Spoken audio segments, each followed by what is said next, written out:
Alexis Kalambiri an b'u fo Alexis bɛ bisimila ni sanga kɔnɔna na a ma sɔn fɛn min ma a bɛ na o lase aw ma.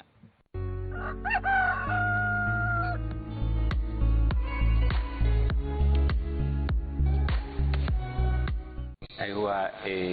ozone yɔrɔ furannaw fana ka baara ni a ma nɔgɔ i b'u ye goudron furanni na mɔgɔw b'a la ka taa baarakɛyɔrɔ la waati min na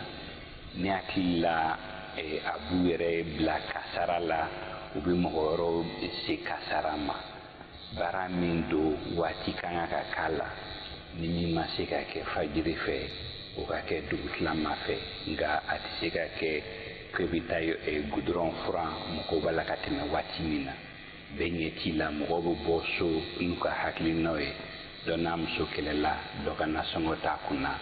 ani o n'a ɲɔgɔnnaw caman nka min don kɔni o kan k'a yɛrɛ lakana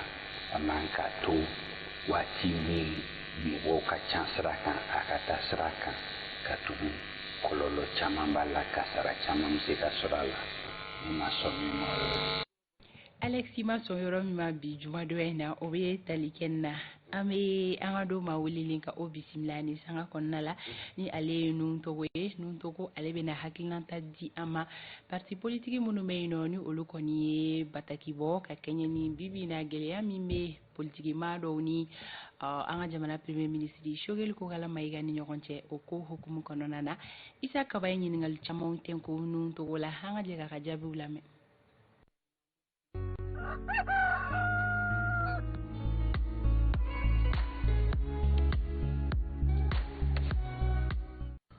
Nuntogo ini sɔgɔma. Isa Kaba ani sɔgɔma. Nuntogo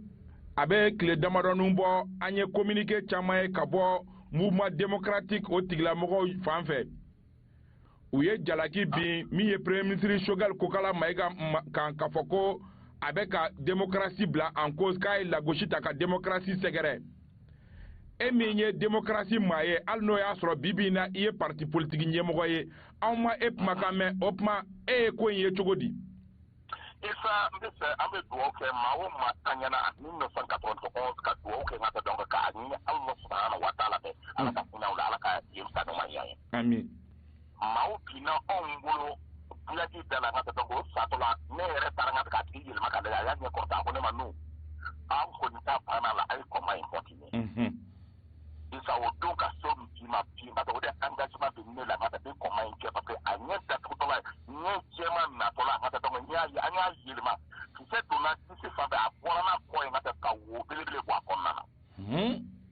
An y'o su ta ka taa n'a ye Gabriel Touré la. Bi maa min bɛ kulela k'o ye mouvement démocratique ye. Ne fɛ mouvement démocratique daminɛna ka kɛlɛ daminɛ depuis 8 juin n ka fanga taara ka di Alpha Umar Konare ma. O ye mouvement démocratique ka baara tun bannen ye. Adema ani maa tɔ min ye fanga sɔrɔ Adema Amadou Touma Touré ani a bɛ fɔ min ma Ibrahim Boubacar Keïta n'o ye hali acteur ye olu de ka jamana tɔ gérer. A dun bɛ fɔ ko san 30 ko mouvement démocratique de ye jamana gérer. Non, mouvement démocratique maa dɔw de ye jamana gérer. Parce que i bɛ se k'a ta a kunko bɛɛ ta k'a da mouvement démocratique kan. Don min an bɛ kɛlɛ kɛ pour que jamana yɛrɛ ka bɔ nin gɛlɛya kɔnɔ n'i ye jateminɛ kɛ mouvement démocratique b'a fɔ maa min don ka kɛ mouvement démocratique o ye école ye. O don anw tun n'i ye jateminɛ kɛ Adama tun tɛ fɛ fanga tun ka bi. O de la a bɛ fɔ min ma palais la n ka dɔrɔn registre min bɛ yen o taara rencontre dɔw la registre tununa palais la hali sini an ma registre ye maa laban min taara o rencontre pour que u ka gouvernement d'union hali sini ka kuma bɛ fɔlɔ solution ma sɔrɔ a la. N ye thème tun tɛ fɛ kɛlɛ in ka bin nka kita Musa ka bin anw de ye fɛn bɛɛ kɛ nka fɛ a ye mɔgɔ ka fara ɲɔgɔn kan ka kɛlɛ kɛ bourse de travail la pour que n ye thème ka tugu anw kɔ mouvement démocratique n'a bɛ fɔ Adama mɔgɔ ka tugu anw kɔ Sylvie ka tugu anw kɔ pour que kɛlɛ in ka se ka bɔ. Bi ni an ye jateminɛ kɛ olu cɛ la min bɛ kulela bi ko Adama mɔgɔw min bɛ kulela bi ko Adama association olu de ye fanga kɛ olu de ye fanga ji bɔ olu de ye fanga tulu bɔ olu yɛrɛ tun bɛ fanga la olu de y'a kɛ Adama kɔnɔna na an ye jateminɛ kɛ marché min tun bɛ di gɛrɛgɛrɛ 10 millions o taara n'a ye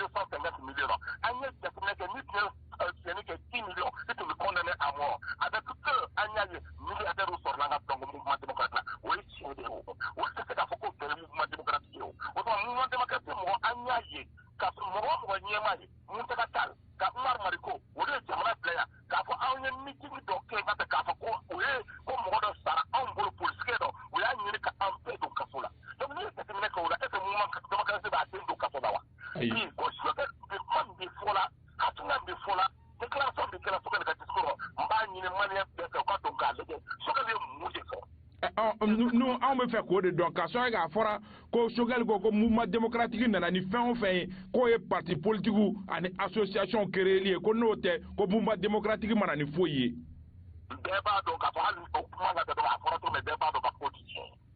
bɛɛ b'a dɔn ko mouvement démocratique an ye baara kɛ ka dɔn certains éléments du mouvement démocratique n'olu ye fanga kɛ yɛlɛma min kɛra Mali kɔnɔ bɛɛ b'a dɔn mais comme ninnu solution min bɛ yen kɛlɛ bɛ Sogɛl de kan kɛlɛ tɛ Mali ko la bi an bɛ yɔrɔ min ne kɔni n'an ye danbetigi n'an ye hɔrɔn ye an kan ka jamana lajɛ jamana bɛ bin na cogo min an bɛ se ka jamana yɛrɛ de mais kuma min bɛ ka fɔ a m'o fɔ wa nu mais u ka taa kalan kɛ discours ne de bɛɛ bila bɛɛ ka discours kalan discours bɛ yen o n y'a bila n ka page kan mɔgɔ ka taa kalan parce que maaw kɛlen dɔw kɛlen ko wulufatɔ Sogɛl yɛrɛ ciili de nege b'o la dɔw bɛ kumana bi nata donc dɔw bɛ an ka fanga tun bɛ bin o y'a sɔrɔ olu bɛ o lɔndon olu tun t'a dɔn ko fanga ye min ye donc o t'a dɔn ko kɛlɛ ye min ye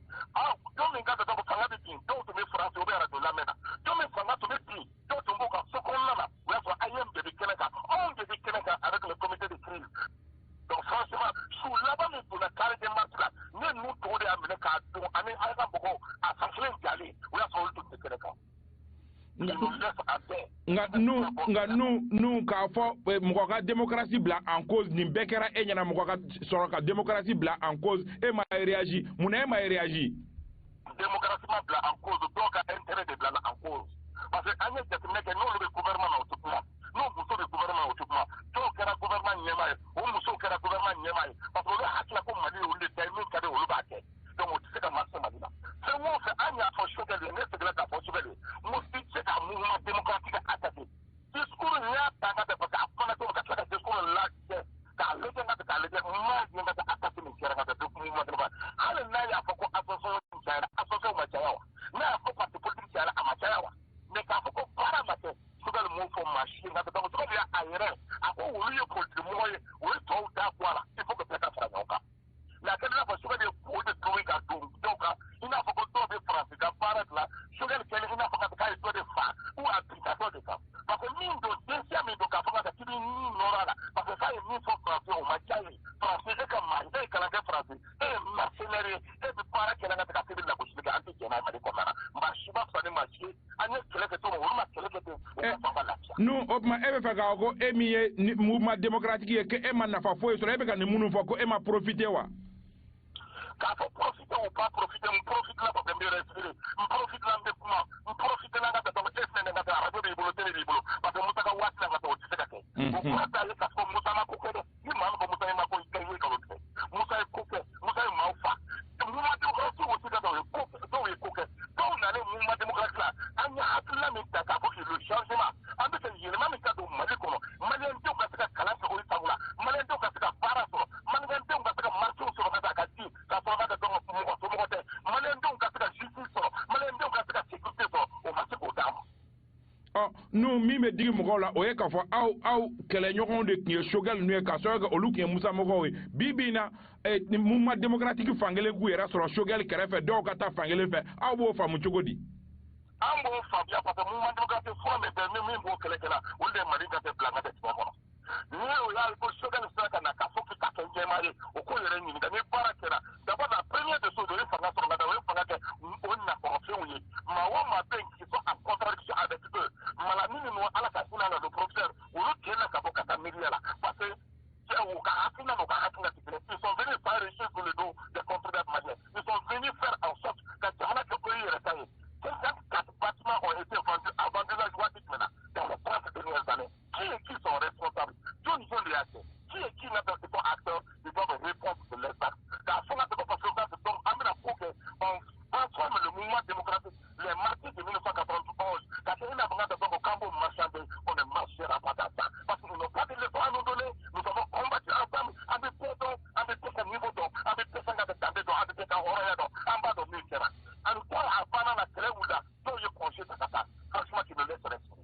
Nu an b'i fo. Merci beaucoup. Nun Nuntogo ale kunye aunga bidon ba wililenye. Nanyo masa ita kaba kumazola soro. Tubarikala o jaranye. Ante be Andi bala ka wala wala lula amna famu chama soro na la soro. Siga foshi tala isa kaba kala bon sabatira kaba anga bi décryptage babu antu ya fa wi ba kurba wala kaba ka fo fembe talike franci finiti la ka dawlani o talike opération barkanna o luka convoi do be burkina ka o feno min bloquer no yenno akunye jume isa kaba ale be nyefoli kai.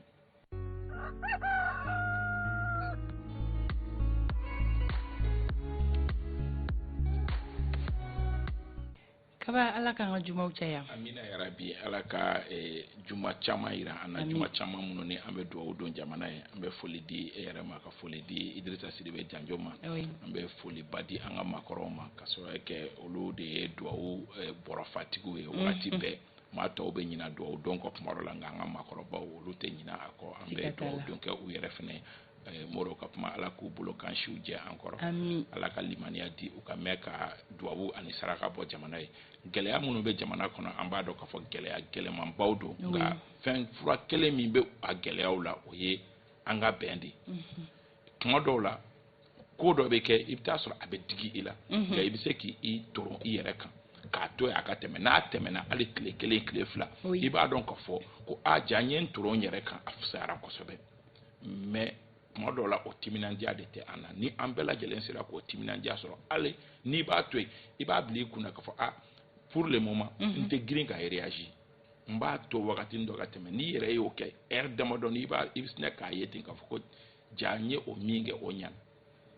o nafa ka bon kosɛbɛ siga t'a la o nafa ka bon kosɛbɛ o la an bɛ dugawu don kɛ jamanaden bɛɛ lajɛlen minnu bɛ mara la o minnu bɛ duguma o kɛrɛnkɛrɛnnenya la minnu bɛ mara la walima minnu ni olu lakodɔnnen don jamana kɔnɔ ni gwara dabaw sen bɛ o la ni gouvernement mɔgɔw sen b'o la kuma o kuma ni a gɛlɛyara an ka temps ta k'an réfléchir k'a dɔn k'a fɔ ko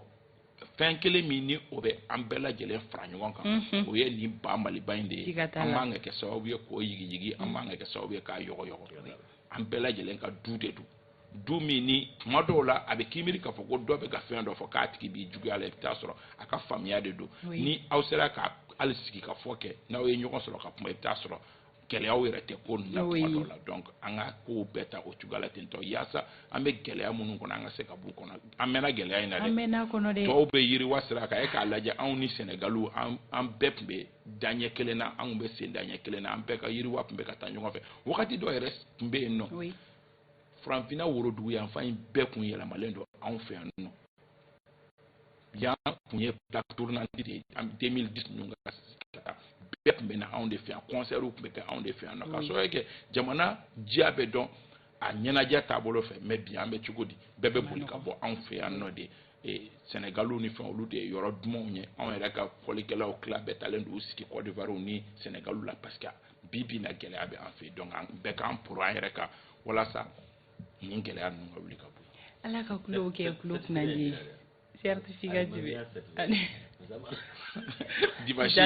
imam Mamadou Digo be nga certificat dia Dibashi certificat d'autorisation hein Janjo sabali wi abena hoteli no juma ale dog million sama sama renouveau almagan do balu de bala ka be feke be ayera ka fogo balu ye dipende ka tona diom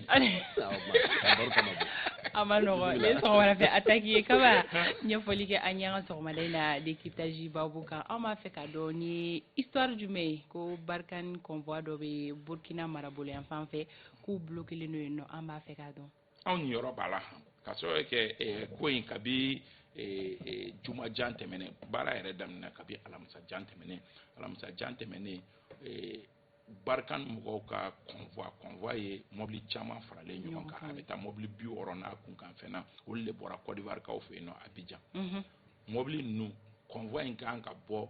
a bɔra Côte d'Ivoire a b'i kunda Burkina kan nka a bɛ gɔlɔnbɔti de kɛ ka na don Niger fɛ ka sɔrɔ ka na anw fɛ yan kaw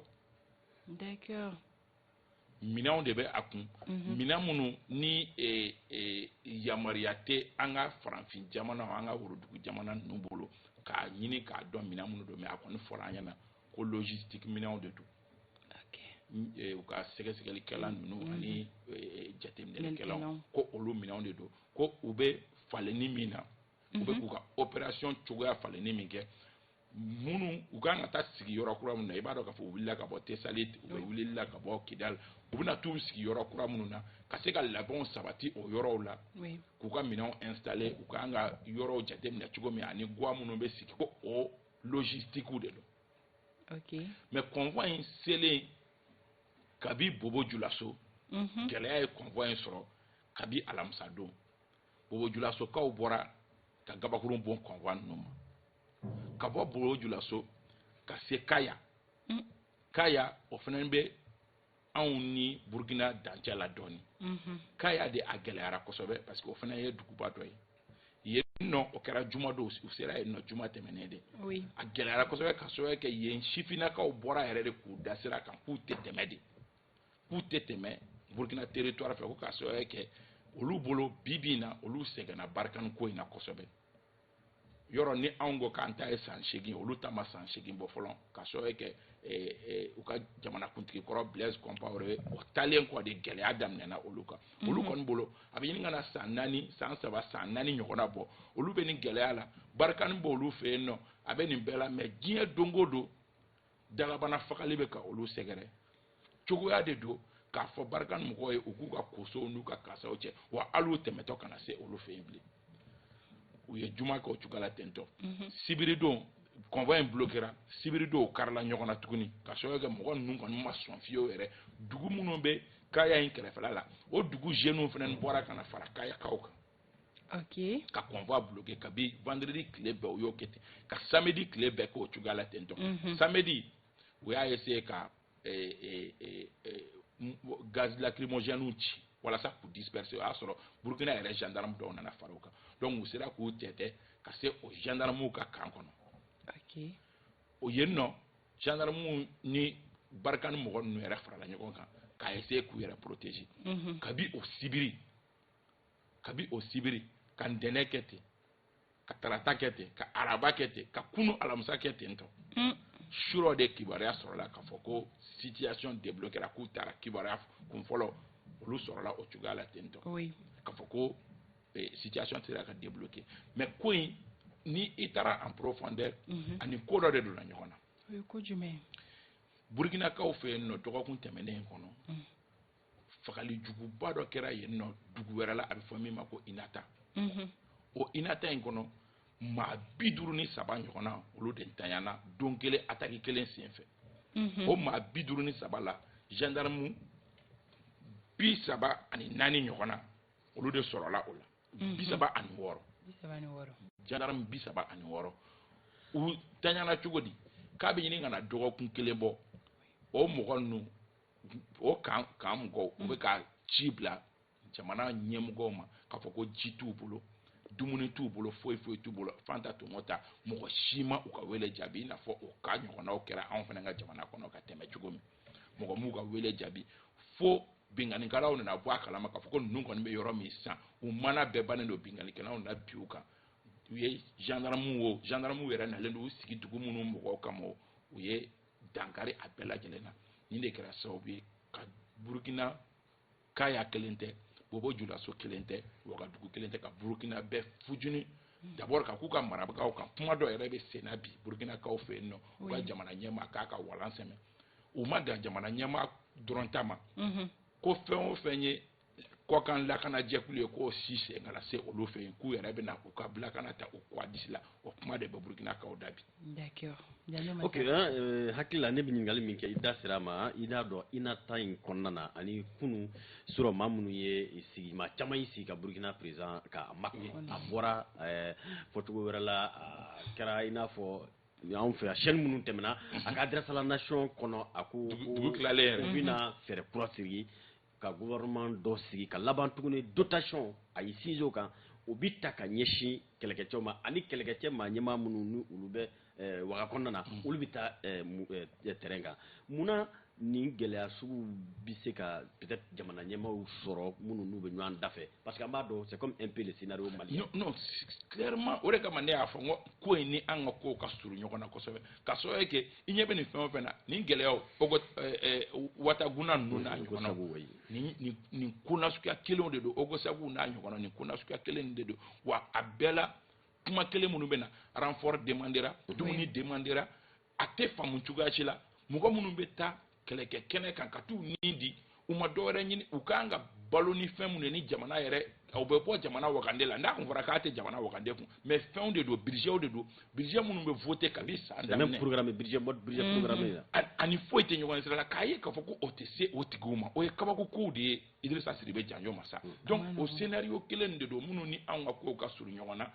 a tɛ hakili yɛrɛ t'a faamu cogoya si la cogo di a bɛ se ka kɛ jamana ɲɛmɔgɔw fana ni a kuma dɔw la u bɛ danaya da mɔgɔ dɔw de kan minnu tɛ danaya minɛ fa Ibrahim Bokar Keita ya a ta fɔ Ablaye ye a ko ko Ablaye min kɛra n'a ɲɔgɔnna wɛrɛ kɛra n b'i wuli mais o fɔlen kɔ Ablaye ye o ɲɔgɔnna wɛrɛ sera ka kɛ tuguni a ɲɔgɔnna wɛrɛ sera ka kɛ mais Ablaye tora yen nɔ parce que pourquoi sanctionner baliya bɛ an ka farafin jamanaw jɛ ka mɔgɔw sanctionner a nɔgɔni fɛ baara min kɛra chaîne bɛɛ mais i bɛ taa sɔrɔ tuma dɔw la jama ɲɛkɔrɔ sanction de don parce que i bɛ taa sɔrɔ Janjo masa min ye ɲɛmɔgɔ ye dɔrɔn k'e wuli ka bɔ i place la ka taa place walima k'i latunu kalo 2 kalo 3 ka place wɛrɛ di i ma mais ka a ko suit ka na fɔ a chaîne na mɔgɔ o mɔgɔ sen yer'a la k'a daminɛ sanfɛ fo duguma n'olu bɛɛ ɲangina siɲɛ wɛrɛ mɔgɔ min bɛna bila o kelen la place la olu b'u janto baara kɛcogo la mais o de tɛ anw fɛ yen i bɛ taa sɔrɔ tuma o tuma kunkolo bɛ wuli ka bɔ yen o yɛrɛ fana jɔrɔlen tɛ parce que a b'a dɔn kalo 3 o kɔfɛ u b'a wele k'a bila fɛn wɛrɛ la. Ok maintenant an bɛ se ka sigi ka kuma kɔnɔ parce que an b'a dɔn Burkina bi i y'a fɔ cogo min na a gɛlɛyalen don u ko ko u bɛna bɔ Nwara Dabo mɔgɔw signalen don tout près demain u ko ko o fana autorisation ma di kelen filanan ye min ye olu ye système kura yɛrɛ ta ka école datugu est-ce que u na se ka manifestation bali o kɛlɛ la et puis n'a kɛra kɛfɛn ye a y'an ka bɛ se ka kɛ jumɛn ye ka ɲɛsin yɔrɔ kuma a bɛ ɲini ka na dɔgɔkun kelen bɔ i ma min fɔ internet fana tigɛlen don o fɛ yen nɔ mɔgɔ si tɛ yen min bɛ se ka whatsapp kɛ mɔgɔ si tɛ yen min bɛ se ka yɛlɛn Facebook sanfɛ o kɔni o ye zéro de o bɛɛ kun ye ka se ka ko in ci a sɛfan ci a kɔnɔna la mais problème ye min ye colère populaire tɛ gérer ni o nasuguya o b'a tɔ juguya de i bɛ taa sɔrɔ dɔ bɛ yen nɔ o mago foyi tɛ nin ko in na mais du fait que i bɛ internet tigɛ n'i b'ale bali k'a ka activité nin kɛ n'a bɛ a ka pizza feere nin kɛ o b'ale nin tiɲɛ o fana bɛ fara manifestant kan donc olu n'a ɲɔgɔnnaw sini n'i ye a fɔ ko autorisation yɛrɛ tɛ di yɛrɛ o bɛ a to mɔgɔ dɔw fana b'a bila u kunna k'a fɔ ko ni autorisation tɛ yen o kɔrɔ ye k'a fɔ ko gazi ci bɛ yen nɔ ni gazi ci bɛ yen o ka di zonw ye o ka di baarakɛlaw ye olu bɛ fara jama kan jama tɔ bɛ caya ka fara manifestant yɛrɛ kan baara tɔ bɛ dan ne hakili la n'i ye ne ɲininka ne b'a fɔ ko Burkina mara ɲɛmɔgɔw bɛ ka posture min ta n'u m'u kɔlɔsi ko bɛ se ka gɛlɛya u bolo ko bɛ se k'u échapper ka sababu kɛ sini sera très décisif c'est vrai que regroupement dɔw bɛ yen minnu bɔra ka communiquer kɛ i b'a fɔ k'a bɛ kɛ an ka jamana kɔnɔ cogo min ka taa jeunes dɔw fara ɲɔgɔn kan k'a fɔ olu ɲɛna olu bɛ conférence kɛ bon anw sen tɛna ye manifestation na mais o bɛɛ de bɛ ko ampleur tɔ bonya donc sini ko bɛ Burkina ko min n'a kan ka mɔgɔ jɔrɔ an t'a fɔ k'a fɔ ko kow tiɲɛna dɛ mais a kan ka mɔgɔ jɔrɔ. Ok, Kaba, est-ce que wagati ma se an ka jamana faamaw ka bɔ ka ɲɛfɔli kɛ kɛrɛnkɛrɛnnenya la Barkan bɛ jamana minnu kɔnɔna na a jamana ɲɛmɔgɔw ka wuli ka ɲɛfɔli kɛ ni opération in nafa yɛrɛ ye min ye jamana ninnu kɔnɔna na parce que à chaque fois an b'a ye population de bɛ wuli k'a fɔ ko ka taga ka bɔ an ka jamana kɔnɔ mais jamana faamaw yɛrɛ tɛ u ka tagali ko kuma fɔ. Gɛlɛya yɛrɛ ye o de ye bi a bɛ ɲini ka na wagati damadɔ bɔ anw fɛ yen o Nigerkaw fɛ yen o peut-être que Tchad dɔɔni olu i tɛ a kuma mɛn olu la mais Barkan bɛ jamana o jamana kan i b'a ye k'a fɔ mɔgɔw tɛ a nɔba ye an ye INATA fɔ sisan n'a fɔra k'a fɔ ko ni ɲɔgɔnna cɛdenw bɛ aw fɛ yen nɔ mais o bɛɛ la attaque si tɛ déjouer aw fɛ yen nɔ pratiquement o impression de bɛ kɛ population na ne tɛ mɔgɔw fɛ minnu b'a fɔ k'a fɔ ko tubabu ka taa ou bien CEDEAO ka taa ou bien mais ko ninnu fana kan ka lajɛ ka analyser cogo dɔ la u nafa ye jumɛn ye. U nafa ye jumɛn ye ni attaque tɛ se ka déjouer ni mɔgɔw bɛ continuer ka sa mais aussi n y'a fɔ ravitaillement kana taa o tɛ Barkan nɔ ye kisɛ u ka marifaw kana mugu ci o tɛ Barkan nɔ ye fo k'o ka fɔ k'olu bɔ a la mais aussi Barkan kan ka apport min di mais o apport ye jumɛn ye et puis communication fana ka kɛ k'a jɛya population ye k'a fɔ parce que kuma dɔw la a bɛ fɔ mɔgɔw ɲɛna clairement de k'a fɔ ko Barkan ninnu yɛrɛ de nɔ ye an ka gɛlɛyaw ye mais mɔgɔ si tɛ kariya ka bɔ k'a fɔ ko Barkan nɔ tɛ A plus B mais mɔgɔw bɛ min fɔ dɔrɔn ayi minnu b'olu fɔ o ye mɔgɔ kunfinw de o ye kodɔnbaliw de mais bi in na i b'a sɔrɔ mɔgɔ kalandenbaw yɛrɛ bɛ nin kuma ninnu fɔ bi fɔlɔ a tun bɛ fɔ ko kalanbaliw de b'o kuma ninnu fɔ barikani ka taa mais bi i b'a ye k'a fɔ i bɛ kuma in mɛn hali mɔgɔ kalandenbaw da ça veut dire que a kaw kan ka lajɛ ji ɲɛma jɔlen na k'a jateminɛ a ko bɛ cogo min a bɛɛ tɛ se ka kɛ nkalon ye. D'accord. Ala ka faamuyali ko ɲuman nɔgɔya marabagaw ye kaba bɛ se ka mun fanga bɔ kuma kɔnɔ wagati ale banna. oui ni wagati banna an bɛ a fɔ dɔrɔn barikani ko kuma ka ca jamana ɲɛmɔgɔw que ce soit au Burkina que ce soit au Niger que ce soit au Mali sommet des pots tɛmɛnen kɔ il est grand temps que marabagaw ni Faransi ka sigi ka kuma bɛɛ mago bɛ min na bɛɛ ka o fɔ ni a tɛ se ka taa o bolo kan an ka baw fara. D'accord. a ka kɛ ten tɔ ni an mago bɛ min na n'u tɛ se k'o di an ma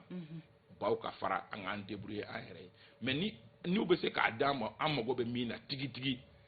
k'o di an ma an ka baara kɛ ɲɔgɔn fɛ k'a sɔrɔ kɛ an bɛ to nin na tan tɔ fo don dɔ ni diɲɛ don o don barikani ni armée ninnu dɔ mana kari ɲɔgɔn na o ma deli ka kɛ fɔlɔ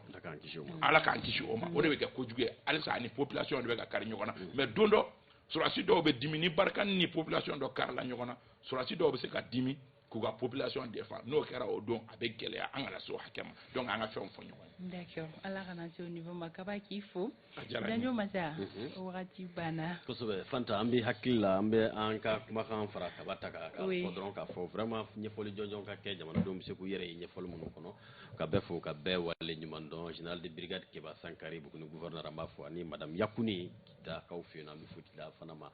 kɛnɛ ka i fana fo k'i wale ɲuman dɔn ka dugawu kɛ k'a fɔ la ka jima hɛrɛ caya. Amina yarabi Janjo k'i yɛrɛ fo ka sɔn ka wuli ka soli ka wuli sabati dɔ kibaru ko nasira fɛ i yɛrɛ bɛ fo kaba folikan bɛ dala teliya la wa. Folikan an bɛ foliba di kanubagaw bɛɛ lajɛlen ma da teliya la an terikɛ Biton ka bɔ M5 RFP la a ko ko a bɛ fo hɛrɛma kɔnɔ frontière la k'a b'an fo yen kosɛbɛ an bɛ foli bɛɛ di Burkina man jan kosɛbɛ mɛ an b'a fɔ k'a wale ɲuman dɔn ka foli di kanubagaw bɛɛ lajɛlen ma Aba Kuyate yan fɔ Segukaw fɛ yen nɔ an bɛ a fo ka foli kɛ bakuruba ye k'a di bɛɛ lajɛlen ma Kulubi ne ni Lamisa ka taa yɛrɛ don a fana ne jamukan in tɛ fɔ a kɔ wagati si an bɛ foli bɛ Kulubi ye ni sanga kɔnɔ Isa Jire fana ye ne ka taa yɛrɛ o bɛ Ɲamakɔrɔ an b'a fɔ ko mélange ɲɛna Made in Mali ɲɛna Aliou Sadia Mayiga école karamɔgɔ don a bɛ san an ka foliba ye an ma ɲinɛ Umar Traoré kɔ El Hadji Burama Fofana 500 ale fana bɛ san an bɛ Haidara fo a bɛ san ni sanga kɔnɔna la Seguba Kani ale bɛ kirin na an b'a n'a ka denbaya bɛɛ lajɛlen fo ko Dawuda Magasa ni sɔgɔma Tijani Sinɛnta an ma ɲinɛ a kɔ Nana Kasamara an ka foliba ye ka bɛɛ lajɛlen fo nɛgɛ kaɲɛ 9 dugu kunkan ko kɛnɛ bɛ sigi e ma fɛ tɛnɛn don 7h15 ni Ala ma basi kan na an bɛ segin ka ɲɔgɔn lasɔrɔ yan nɔ kunnafoniya wɛrɛw kɛnɛ kan bon week-end à vous.